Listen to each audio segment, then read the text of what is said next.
Hello fam, welcome to my mini vlog. ಇದು ಸೋಮವಾರ ಮಧ್ಯಾಹ್ನದ ವ್ಲಾಗ್ ಏನು ಮಾಡ್ತಾಯಿದ್ದೀನಿ. ಇವತ್ತು ನಮ್ಮ ಅಮ್ಮವ್ರ ಮನೇಲಿ ಕ್ಲೀನ್ ಮಾಡ್ತಾಯಿದ್ರು. ಹಾಗೆ ನೋಡಿ ನಮ್ಮ ಮನೇಲಂತೂ ಪ್ಲಾಸ್ಟಿಕ್ ಐಟಮ್ ಮತ್ತು ಗ್ಲಾಸ್ ಐಟಮ್ಸ್ಗೇನು ಕಮ್ಮಿ ಇಲ್ಲ. ಬೇರೆಗೆ ಬಂಡವಾಳ ಹಾಕಿದ್ದಾರೋ ಏನೋ ಗೊತ್ತಿಲ್ಲ, ಆದರೆ ಪ್ಲಾಸ್ಟಿಕ್ ಐಟಮ್ಸು ಗ್ಲಾಸ್ ಐಟಮ್ಸ್ ಮಾತ್ರ ತುಂಬ ಬಂಡವಾಳ ಹಾಕಿದ್ದಾರೆ. ಸೊ ಅದೆಲ್ಲ ಕ್ಲೀನ್ ಮಾಡ್ತಾಯಿದ್ರು. ಹಾಗೆ ನೋಡ್ಕೊಂಡು ನಾನು ಅಮ್ಮನೆಗೆ ಬಂದೆ. ಅಲ್ಲಿಗೆ ಅಡುಗೆ ಮಾಡೋಣ ಅಂತ ಇವತ್ತು ಕಡಲೆಕಾಳು ಮತ್ತು ಆಲೂಗಡ್ಡೆ ಹಾಕಿ ಸಾಂಬಾರು ಮಾಡೋಣ ಅಂತ ಮಾಡ್ತಾಯಿದ್ದೀನಿ.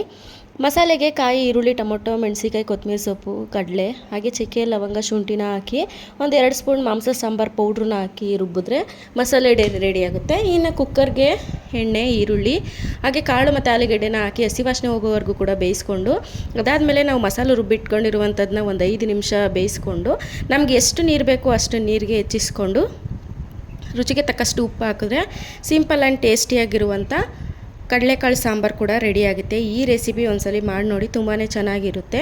ದೋಸೆ ಇಡ್ಲಿಗಂತೂ ಒಳ್ಳೆ combination. Thank you for watching. Bye.